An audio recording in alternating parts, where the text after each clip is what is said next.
Good morning student.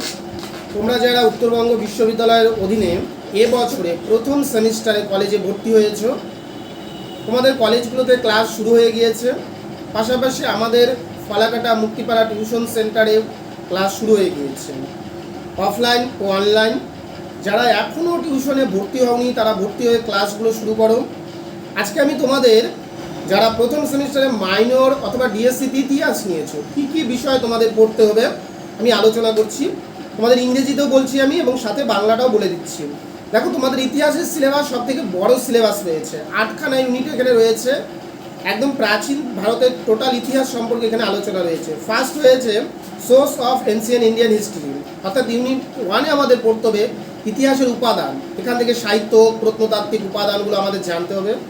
2 নম্বর এখানে রয়েছে palaeolithics, mesolithic, neolithic culture, site, technology and features, অর্থাৎ প্রাচীন প্রস্তর যুগ, মধ্যপ্রস্তর যুগ এবং নব্য প্রস্তর যুগের প্রধান বৈশিষ্ট্যগুলি, টেকনোলজি, পাথর যা কিছু রয়েছে এই সম্পর্কে আমাদের পড়তে হবে। 3 নম্বরে রয়েছে সিভিলাইজেশন, অর্থাৎ হরপ্পা সিভিলাইজেশন।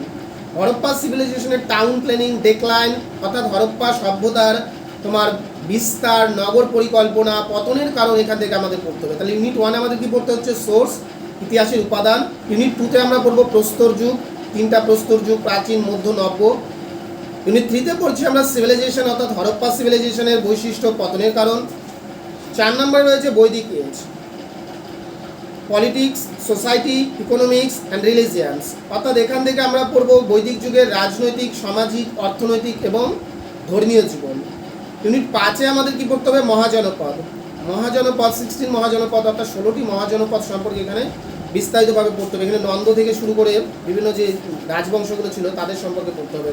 তার সাথে এখানে পড়তে হবে বুদ্ধিজম, অর্থাৎ বৌদ্ধ ধর্ম। বৌদ্ধ ধর্মটা এখানে দেখতে হচ্ছে আমাদের।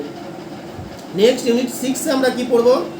Growth of Magadha, Maurya empire, Chandragupta Maurya, Ashoka ধর্মস, অর্থাৎ এখানে মৌর্যর যে সাম্রাজ্য রয়েছে টোটাল মৌর্য সাম্রাজ্যটা এখানে পড়তে হবে। চন্দ্রগুপ্ত মৌর্য থেকে শুরু করে, অশোক থেকে শুরু করে সবাইকে এখানে পড়তে হচ্ছে। ইউনিট 7-এ রয়েছে তোমাদের সাতবাহন, কুষাণ, অর্থাৎ সাতবাহন এবং কুষাণদের সম্পর্কে পড়তে হবে ইউনিট 7-এ এবং ইউনিট 8-এ রয়েছে সঙ্গম সাহিত্য। তাহলে বুঝতেই পারছো কত বড় একটা ইতিহাস রয়েছে। প্রথম ইউনিটে রয়েছে ইতিহাসের উপাদান, 2 নম্বরে রয়েছে পাথর যুগ, প্রাচীন, মধ্য, নব্য প্রস্তর যুগ। ইউনিট 3-তে রয়েছে হরপ্পা সভ্যতা। ইউনিট 4-এ রয়েছে বৈদিক সভ্যতা। ইউনিট 5-এ রয়েছে মহাজনপদ। ইউনিট 6-এ রয়েছে মৌর্য বংশ। ইউনিট 7-এ রয়েছে সাতবাহন এবং কুষাণ। ইউনিট 8-এ রয়েছে সঙ্গম। এই সিলেবাসগুলো লিখে রাখবেন। পাশাপাশি যারা এই সাবজেক্টগুলো নোটস, সাজেশন, ক্লাসের প্রয়োজন রয়েছে তোমরা অবশ্যই যোগাযোগ করবে। সাথে আমরা আমাদের চ্যানেলে বেশ কিছু বিষয় নিয়েও আলোচনা করব। তোমরা অবশ্যই চ্যানেলটির সঙ্গে যুক্ত থাকবেন। সবাইকে